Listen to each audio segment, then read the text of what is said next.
Hello, everybody.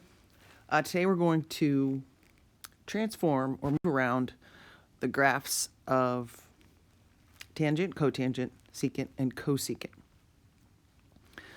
Tangent and cotangent, because we don't have a really nice pattern for them, we are going to have to sort of go back to the parent function. So if we're going to graph this tangent function, let's just take a second and think about the parent function. You know that the period's only 1 pi. So if this is pi, this would be negative pi. So in order to span a distance of left and right of 1 pi, the asymptote goes at negative pi over 2, positive pi over 2. Of course, it goes right through 0, 0. It starts up high on the right and crosses over. We do not plot points except for the 0, and of course you have to draw in the asymptotes. So now we got to think about, well, how does this move? How does it move left and right? How does it have a vertical, well, I guess it can't have vertical stretch. How does it have a horizontal or a phase shift? Like, how do we make the period change? So with this, make sure you remember that for the tangent, easy to forget, but the period is pi over b. But in the directions, tangent and cotangent, we're going to draw for 2 cycles. This, honestly, the fact that you're going to draw for 2 cycles makes it the graph a tiny bit easier to draw, because it does help set the pattern for the period, no matter what it is. So for this, our period is still, 1 pi over b, so that's pi over 2. Now, when we go to draw this, we're going to double on the graph. And I'll show you what I mean. So we're going to double that for the graph. Be careful with this. This is a trick. There is no amplitude. It goes up forever, it goes down forever. Here you can see we have a vertical shift of down 1. And we have no value for c, so we have no horizontal shift. All right, so let's set up the axes. Remember, it starts to the left of the y-axis, so make sure you give yourself some space over there. We're going to go 1, 2, 3, 4, just like always, but we're going to double this period right here. So double that, we get 1 pi, halfway, pi over 2. Back it up. This is negative pi over 2. Do yourself a favor, be consistent like that. As soon as you have 2 spaces to the right, make sure you go 2 spaces to the left. Now take a look at the parent graph. The parent graph goes asymptote, 0, asymptote. The asymptotes are 1 space to the left and the right of the y-axis. So if we think about this, this is negative pi over 4, and this is positive pi over 4.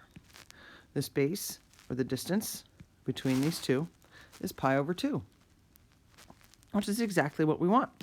So we're going to go 1 space to the left, asymptote. 1 space to the right, asymptote. And of course we know it goes asymptote, 0, asymptote, 0, so the other asymptote will be right here. Now we do have to move this thing down 1, so we do have to indicate where negative 1 is. And then of course we'll draw this line. Now the parent graph for tangent always ends up like this, where this last guy out here, he doesn't get a 0 or an asymptote. So that's kind of another way you know you did it correctly. And then of course we know we have a 0 here, down 1, and here, down 1. And we just draw the graph in. Starts up high on the right, hits the 0, and goes over to the left.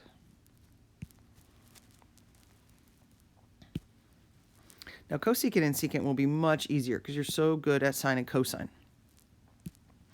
So for cosecant, we are going to graph the sine. And we really are. We're just not going to draw it, but we're going to graph those points for sine. So let's go through and find our parts. Period's 2 pi over b, so 2 pi over pi, so that's 2. There is no amplitude, right, because it goes up and down forever. We have another vertical shift of down 1, and we have no left or right movements, so this is a none. Now, the sine has an amplitude, so we do have to pay attention to that, but when questions are asked about cosecant, oh, that's not good. Let me get rid of this. So again, make sure that you answer the question for cosecant, but draw your graph for sine. So let me show you what I mean. So we're going to go 1, 2, 3, 4. Here's the period. It's just 2, not 2 pi. And then we go halfway. We also have to go down 1. And then you should be able to see where down 1 is from there and up 1 is from there. So when we graph the sine has a 0 in the beginning, middle, and end. Sine goes up before it goes down. All right, so those are the 5 points we use for sine. They're the exact same 5 points we use for cosecant. But remember, you're drawing the reciprocals. So remember what you know about reciprocal. If it's a 0, the reciprocal turns into undefined. So all the zeros will be asymptotes. Here's the other 0 over here at 2. And then, of course, you just fill this in. This part will go up, and this, since it's down, it continues to go down. It will not cross over. The high point goes higher, the low point goes lower.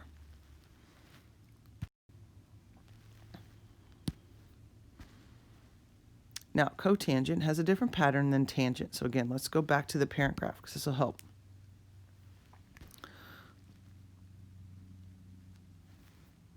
So for cotangent, and this is a good way to remember it, cotangent starts at 0, has an O in it, starts at 0.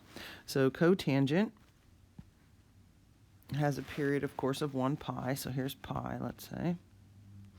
So we have, I know it's not very evenly spaced, asymptote, 0, asymptote. So cotangent has an O in it, and it starts at 0. And of course, we know that it starts up high on the left and crosses over. So that's kind of what we're thinking, right? So that kind of gets your mind around cotangent. So again, period is pi over b. Very easy to forget. So we have pi over 1 over 1/4. And so I'm going to take the high and the low. There's 4 pi. And the 2 middles, that's a 1, so it's 4 pi is the period. Amplitude, there is no amplitude. And we have no up or down movement. Ooh, but here we're going to move this thing to the right pi. Okay. Let's take a look at what that means on a graph. Now, I'm not going to draw the graph before the graph, like we do with sine and cosine, because that is messy. So we don't bother with that. We're going to just have to draw the answer. We don't have to really worry too much about the y-axis, and I'm not even going to label it because we don't have we have no need to on that. So it's going to go, we're going to double this. So we double this, that's 8 pi. 1, 2, 3, 4, 8 pi. Halfway. So each one of our lines is 2 pi. This is important. Oops, that's not 2 pi, that's 6 pi. That's important to realize how far one space is, because right pi is right half a space. So a tiny movement. So let's move it. All right, so we know that it's supposed to be right here. This is where the asymptote is supposed to be, but we're going to have to move it. So we'll move it to the right 1 pi. If the period is 4 pi, our next asymptote should be right here at 4 pi. But we're going to have to move it to the right 1 pi. Which means our last asymptote, if the period is 4 pi, should be at 8 pi, and we're going to move it to the right. Right, so we move it to the right. I don't have that marked. I better change that about this. So there's my 10 pi, and so there's my 9 pi. Move it to the right. Now the first 0 would be halfway, so the first 0 should be at 2 pi, but now it's going to be right here at 3 pi, and then of course at 7 pi. And then you just draw it in. There's a lot of thinking involved for tangent and cotangent. Secant, we really graph cosine. Remember, you're graphing cosine, but you're answering the questions for the secant. So the period is 2 pi over b. I know we have 2 3's, but there's your b. The amplitude, none, but the amplitude is 3 for the cosine. We are going up 1, and we have no horizontal shift. All right, let's do this. So we have a period of 2 pi, 1, 2, 3, 4, 2 pi over 3 rather, halfway. We do have to pay attention to the fact that it's up 1.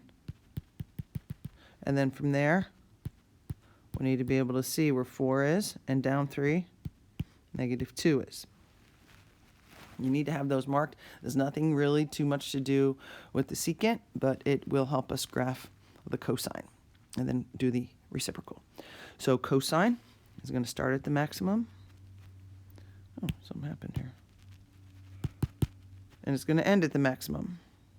And now my pen doesn't work. So it starts at the maximum.